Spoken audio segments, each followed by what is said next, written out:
प्यारे बच्चों, आज हम 8वीं कक्षा में इंग्लिश विषय में करेंगे।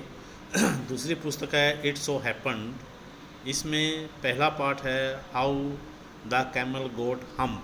यहाँ पर प्यारे बच्चों हम क्या होता है, कुब्बड़, यानी जो एक ऊँट होता है, ऊँट की पीठ और गर्दन के बीच में एक कुब्बड़ सा निकल जाता है, उसे हम्प बोलते हैं। क्या बोलते हैं? हम। हाउ द कैमल गोट हम इस चैप्टर को करेंगे।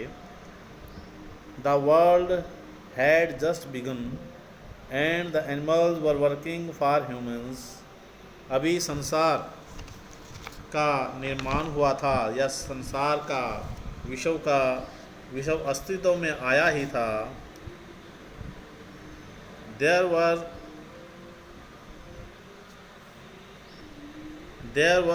was one lazy animal that did not nothing and said nothing but hum. एक लेजी होता है सुस्त जानवर, एक सुस्त जानवर, दैट डिड नथिंग, जो कुछ भी काम नहीं करता था, एंड सेड नथिंग बट हम, और वो कुछ नहीं कहता था, वो खाली क्या बोलता? हफ। क्या बोलता था? खाली हफ बोलता था। Even the clever djinn was at his wits end, जबकि जो एक चालाक जिन खाली क्या था, इस बात को लेकर हैरान था, इस बात को लेकर अजीब स्थिति में था। In the beginning when the world was new and animal were just beginning to work for man. In the beginning, शुरुआत में, when the world was new, जब विश्व नई स्थिति में था, नया था, and the animal were just beginning to work for man, और जानवरों ने मनुष्य के लिए काम करना शुरू किया ही था। देयर वाज अ कैमल प्यारे बच्चों ऊँट होता है। क्या होता है? ऊँट। देयर वाज ए कैमल, एक ऊँट था, and he lived in the middle of the howling desert because he did not want to work. तो प्यारे बच्चों हॉलिंग डेजर्ट क्या होता है? सुनसान। हॉलिंग डेजर्ट, वह एक सुनसान मरुस्थल में रहता था, उसके बीच में रहता, सुनसान मरुस्थल के बीच में रहता था। He did not want to work, वह काम नहीं करना चाहता था।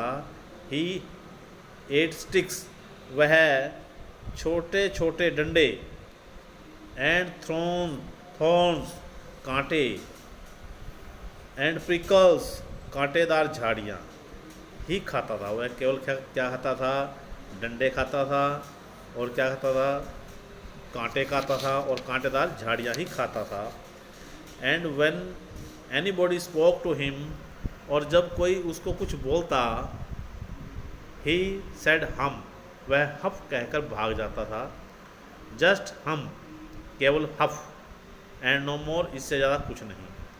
Presently the horse came to him on Monday morning with a saddle on his back and said, Camel, O camel, come out and trot like the rest of us.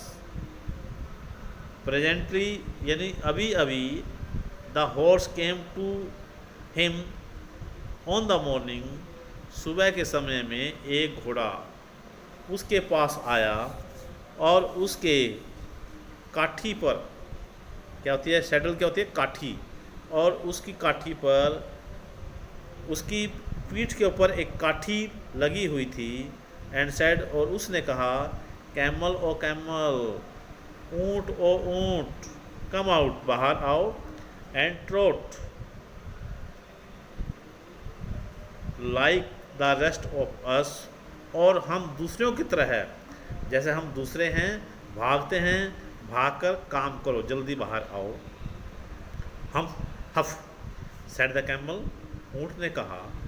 And the horse went away and told the man, और वह घोड़ा मनुष्य के पास गया, आदमी के पास गया, उस व्यक्ति के पास गया, और उसने उसको वो बात बताई। Presently the dog came to him with a stick of mouth, अभी एक कुत्ता उसके पास गया, उसके मुंह में एक क्या थी? डंडी थी। एंड सेड, और उसने कहा, क्या कहा प्यारे बच्चों? आगे पढ़ेंगे। कैमल ओ कैमल, ऊँट ओ ऊँट, come and fetch and carry like the rest of अस। ऊँट ओ ऊँट, बाहर आओ, आइए हमारे साथ आइए, और हमारी तरह आप भी काम कीजिए। हफ हफ, वो सेट द कैमल, कैमल क्या बोलता, humph. And the dog went away and told the man, और वह कुत्ता दौड़कर आदमी के पास गया। Presently the ox came to him, अब एक बैल उसके पास आया। With the yoke on his neck, और उसकी गर्दन के ऊपर जुआ था। योग, प्यारे बच्चों, योग क्या होता है, जुआ होता है। जैसे आपने शायद नहीं देखा, कुछ बच्चों ने देखा भी होगा जो गांव में रहते हैं, जब दो बैलों से किसान हल जोतता है तो उनके कंधों पर क्या होता है, जुआ होता है। या बैलगाड़ी जब चलती थी उसके कंधे पर जुआ होता था। एंड सेड, और उसने कहा, कैमल ओ कैमल, ऊँट ओ ऊँट, आओ, come and plough like the rest of us, आइए और हम दूसरों की तरह आप भी हल जोतिए। Humph humph said the camel, ऊँट ने कहा। And the ox went away and told the man, और वह बैल व्यक्ति के पास गया, मनुष्य के पास गया और उसको सारी बात बताई। At the end of the day, उस दिन के अंत में, आखिर में, the man called the horse, the dog and ox together, उस आदमी ने घोड़े को, कुत्ते को और बैल को इकट्ठे अपने पास बुलाया। एंड सेड, और कहा। टुगेदर, प्यारे बच्चों, टुगेदर क्या होता है, इकट्ठे, यानी आप सभी इकट्ठे होकर मेरे पास आओ। एंड सेड, और कहा। 303, तीनों ओ तीनों, I am sorry for you, मुझे तुम सब के लिए अफसोस है, खेद है। क्या खेद है, but that humph thing in the desert can't work, लेकिन वह जो उसके कंधे के ऊपर एक कुबड़ निकला हुआ है, वो उस मरुस्थल में उसको काम नहीं करने देता। यानी कि कहने का अर्थ है कि जो उसके मरुस्थल के अंदर जो हफ, जो कहने वाला जो प्राणी है इस मरुस्थल के अंदर, वो काम नहीं कर सकता। वो क्या कहता है, हफ बोलता है, वो ऊँट वो काम नहीं कर सकता। और he would have been here by now, और वह, वरना वो यहाँ पर होता। यानी जब मैंने तुम तीनों को बुलाया, इसलिए तुम तीनों आयो नहीं, यदि वो ऊँट भी काम करता वो भी यहाँ होता। और and you must work double time, sorry यहाँ शुरू करेंगे, by now, so I am going to leave him alone, इसलिए मैं उसे अकेला छोड़ रहा हूँ। मैं उसको छोड़ दो, तुम काम करो। And you must work double time to make up for it, तुम्हें उसकी प्रतिपूर्ति के लिए, मेकअप होता है प्रतिपूर्ति के लिए, या उसकी क्षतिपूर्ति के लिए तुम्हें डबल काम, यानी कि डबल मेहनत, यानी कि दुगना समय काम करना पड़ेगा। That made the three very angry, इस बात को सुनकर तीनों बड़े गुस्से में हुए, नाराज हुए। And they held a panchayat on the edge of the desert. यहाँ प्यारे बच्चों, एज क्या होता है, बैंक, किनारा, एज होता है किनारा। उन तीनों ने गुस्से होकर, नाराज होकर उस मरुस्थल के किनारे पर एक पंचायत बुलाई, एक बैठक बुलाई। And the camel came chewing कड, और जो ऊँट है वो जो टहनियाँ हैं वो जुगाड़ी करता हुआ चबाता हुआ आया। एंड लाफ्ड एट देम, और उन तीनों के ऊपर हंसा। देन ही सेड, तब उसने कहा हप, उसने फिर दोबारा हप कहा। एंड वेंट अवे अगेन, और फिर से वह वापस चला गया। Presently there came along the djinn who was in the charge of all deserts, अब वहाँ पर एक जिन आया जो वहाँ उस मरुस्थल का क्या था, इंचार्ज था, उसकी प्रबंधक था। इंचार्ज यहाँ पर प्रबंधक कहेंगे इंचार्ज को, उस सारे मरुस्थलों का प्रबंधक था। Rolling in A cloud of dust, जो जो उसने क्या किया, उसने वहाँ पर धूल उड़ते हुए सभी मरुस्थलों पे, उसी क्षण धूल के बादलों में उड़ते हुए सभी मरुस्थलों का प्रबंधक भी वहाँ पर आ गए। जो क्या था, जो धूल उड़ी हुई थी उसमें धंसा हुआ, उसमें सना हुआ वो जिन भी वहाँ पर आ गया। डिजन ऑफ ऑल डेजर्ट्स, उन सभी मरुस्थलों का जिन। सेट द हॉर्स, ऊँट से कहा, is it right for anyone to be idle, उस निकम्मे को क्या किसी के लिए निकम्मा बना रहना ठीक है। यानी क्या कहा, यदि वो काम नहीं करता तो उसके लिए हम सभी निकम्मे ना बने, हम काम करें।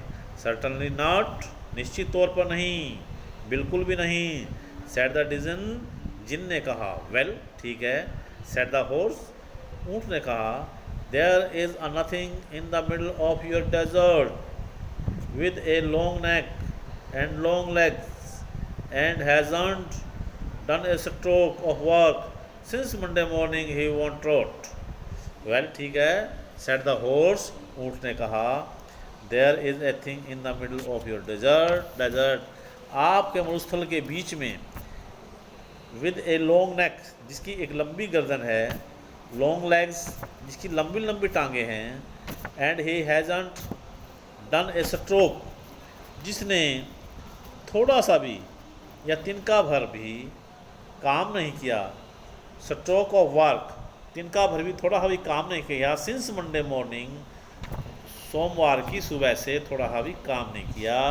ही वॉन्ट ट्रोट, ही वॉन्ट ट्रोट, तो उसको हम सहन नहीं करेंगे, हम उसको अपने ऊपर, यानी वो काम नहीं करता, वो हमारे बीच में आए, हम उसको सहन नहीं करेंगे। तो प्यारे बच्चों, आगे पढ़िए, कितनी इंटरेस्टिंग कहानी है। व्यूह बोलता है, व्यूह छी। सेट द डिजन विस्टलिंग, जिन ने सीटी बजाते हुए कहा। सेट द डिजन विस्टलिंग, विशल होता है सीटी बजाना। सेट द डिजन विस्टलिंग, जिन ने सीटी बजाते को कहा, दैट्स माई कैमल, वो मेरा ऊँट है। What does he say about it, वह इसके बारे में क्या कहता है। वो मेरा ऊँट है, वो इसके बारे में क्या कहता है। He says हम, वो कहता है हफ। He and he won't plow, वो क्या कहता है, वो काम नहीं करेगा। Said the ox, बैल ने कहा, वेरी गुड, बहुत अच्छा, शाबाश। Said the pigeon, जिन ने कहा, I shall hump him if you will kindly wait a minute, यदि आप एक मिनट भर के लिए, क्षण भर के लिए प्रतीक्षा करो तो मैं उसे सीधा कर दूंगा। आई विल हम, मैं उसको जो कुबड़ निकला हुआ है उसका कुबड़ को सीधा कर दूंगा। तो प्यारे बच्चों, आज का जो पाठ है, जो पहला भाग है, वो हम इतना ही पढ़ेंगे। और प्यारे बच्चों, यदि आपको किसी प्रकार की कोई दिक्कत हो, परेशानी हो, पाठ में किसी शब्द का अर्थ ना आए, कठिन शब्द लगे, तो आप संपर्क कर सकते हैं, आप मुझसे पूछ सकते हैं। आप सभी के पास मेरा नंबर है। इस सब के साथ आप सभी विद्यार्थियों का धन्यवाद, शुक्रिया।